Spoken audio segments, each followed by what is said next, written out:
para saudara dan saudari yang Tuhan cintai.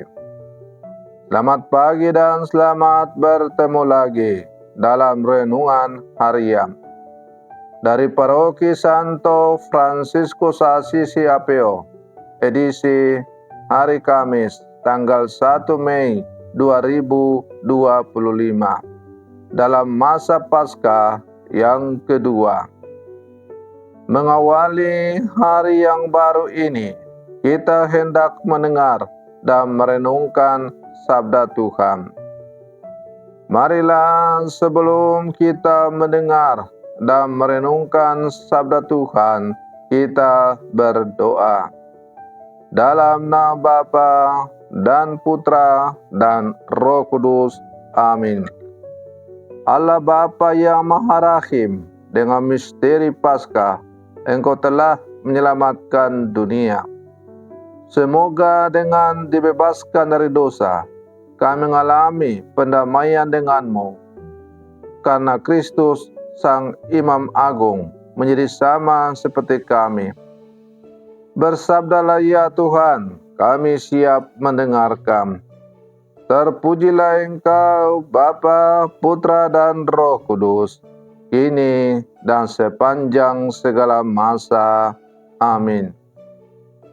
Para saudara dan saudari yang Tuhan cintai, sabda Tuhan yang hendak kita dengar dan kita renungkan untuk mengawali hari yang baru ini diambil dari Injil Yohanes pasal 3 ayat 31 sampai 36. Tuhan bersamamu. Inilah Injil suci menurut Yohanes.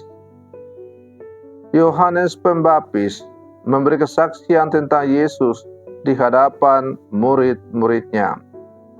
Siapa yang datang dari atas ada di atas semuanya. Siapa yang berasal dari bumi termasuk pada bumi dan berkata-kata dalam bahasa bumi.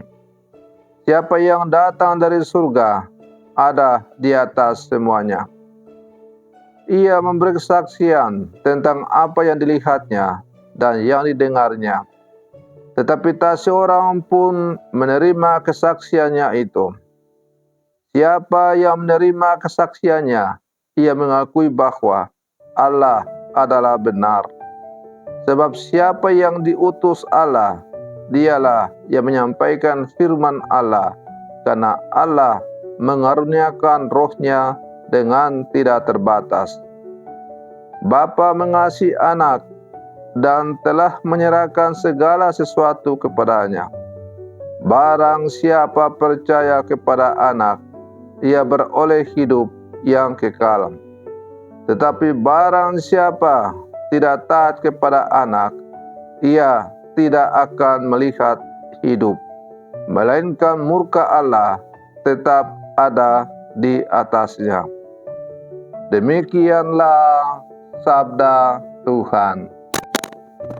Para saudara dan saudari yang Tuhan cintai, sejak awal kehidupan kita harus membangun kepercayaan kepada orang lain supaya boleh hidup.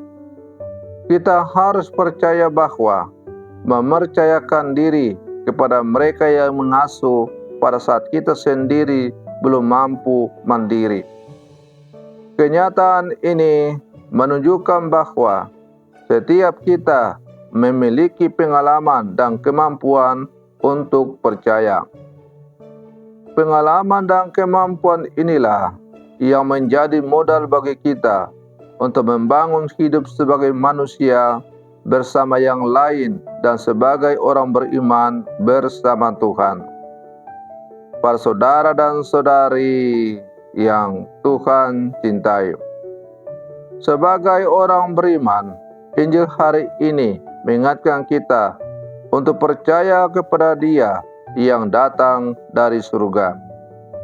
Dia yang memberi kesaksian bahwa Allah adalah benar dan yang menyatakan siapa yang percaya kepadanya akan beroleh hidup yang kekal.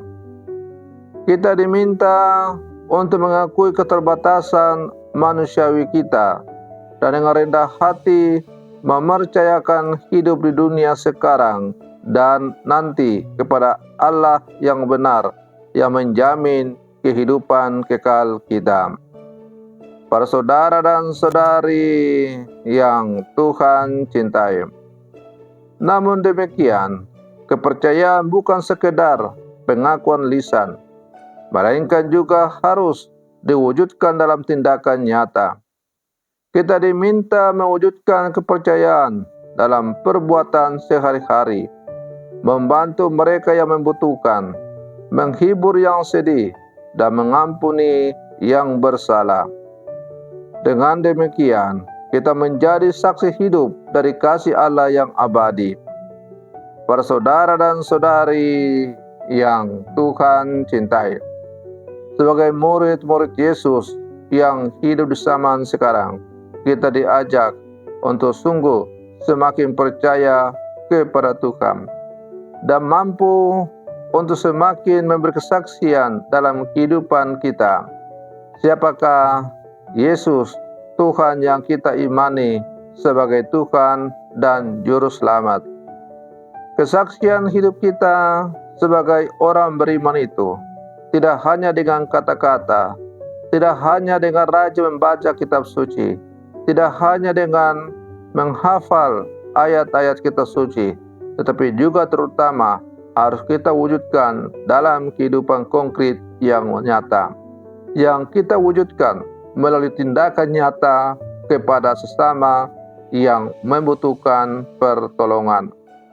Para saudara dan saudari yang Tuhan cintai, sebagai murid-murid Yesus yang hidup di zaman sekarang, mari kita berlangkah maju bersama, bergandengan tangan, terus memberikan kesaksian tentang Kristus dalam kehidupan kita.